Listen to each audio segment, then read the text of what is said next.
Hey guys, it's Milan with your 17-second spark today. All right, we're going to talk about Shopify Markets.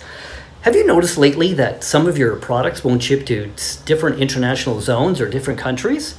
Well, that's because you haven't set up your Shopify Markets correctly. Now, Shopify Markets is kind of new, so if you haven't done this, pay attention. Here's how you do it. Go to the bottom left-hand corner of your admin, click on Settings, then go up to Shopify Markets. Now, you can add or activate international zones because Shopify Markets is a cross-border management tool. So if you want to sell your product, let's say you have olive oil or car parts or whatever you want to do, and you're in Canada, you want to sell it to the United States, you have to activate that zone. All right? So you'll see a big activate button in the top there. Just go ahead and do that.